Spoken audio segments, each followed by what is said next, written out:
Welcome to Los Santos, the city of celluloid, sin, and cellulite removal. From dead starlets in Vinewood, to the gangbangers in Davis and Strawberry, and terracels in Chumash, to the drunken tourists in Del Perro Pier. It's time to take a look inside this cesspit of destroyed dreams, drug-addled degenerates, and deluded desperados that make up this great city of lights. Hi. I'm decorated FIB agent Stephen Haynes. The FIB, the police department, and the sheriff's office are fighting a war out here every day in a city where dreams too often become wet with tears. The Los Santos docks. This is where it all begins.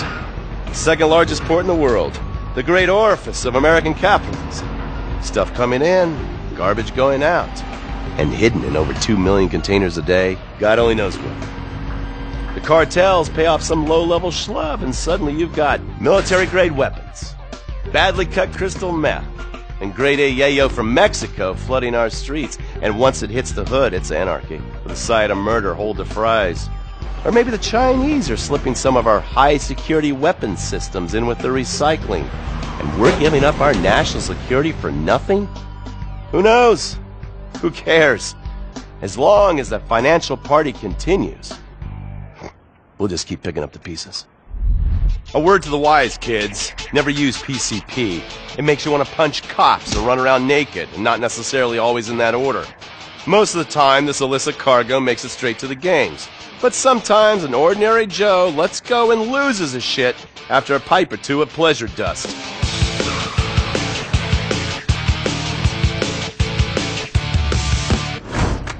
The Vagos, bloodthirsty Chicanos with a predilection for pain, papaya juice, and spicy plantains. They're one of the largest Mexican street gangs in the city, with rumored connections to several major mafias. While half the battle out here is fought with guns, the other half is with informants. Sometimes you need to become the bad guys to bust the bad guys. All right, guys, let's go. When the Ballas and the families aren't shooting each other, they're selling the dope that the junkies are shooting into their veins. The families love sports almost as much as they love banging. Flashy, arrogant, competitive, and aggressive, they are lifelong bitter enemies of the Ballas. Wearing the colors of the feud or the Corkers, the families call themselves Gang Green. Of course, like all families, they love a good squabble. Subdivided into sets, such as the Chamberlain Gangsters or the Carson Avenue set, it turns out the families love shooting each other almost as much as they love shooting Ballas. Now, the LSPD have had many run-ins with various family sets over the years. With the Ballas, the FIB take a more community outreach approach. Hey guys, stay out of trouble now. Suck my Steve Haynes. Now, the Ballas fly the colors of the Los Santos Panic, or the Boers, purple, because they are the bruise on the face of this city. While some thugs obviously prefer 4 wheels, other desperados prefer 2. Leather, exhaust, and drugs. No, this isn't an exotic S&M party. These are one of the nation's toughest outlaw motorcycle gangs, the Lost. Rumors are they get a new tattoo for every person they stab. And it's definitely okay for your motorcycle mama to show her breast to your friends. The FIB has been tracking the Lost for years. We've jumped from coast to coast and have spent more time in the Midwest than a tornado spotter. When they're not running meth, they're smoking it. Or so I hear, a dangerous new drug on the streets called toilet cleaner. And believe me, your toilet will be cleaned after you've smoked some of it. Of course, Vinewood being Vinewood, it's not all about leathery dudes trying to show off on their motorbikes or roided-up gangbangers stuck in some 90s time warp.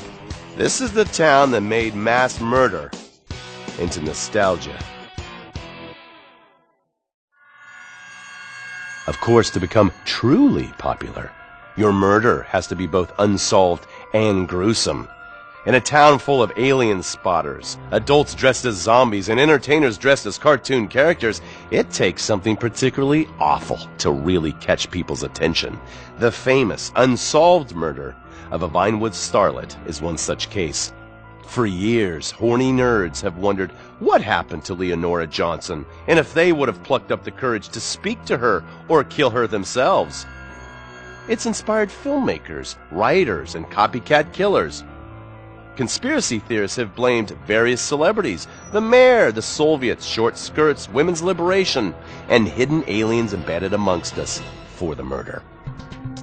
But not all crime is premeditated. Maybe drinking's your thing.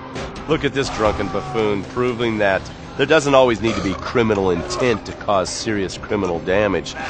Or maybe you're just an overprivileged poppycock, living on daddy's pension and protesting about the unfairness of capitalism. Maybe stock market manipulation is your bag, or loan sharking, double identity theft, assassination, or even worse, swinging.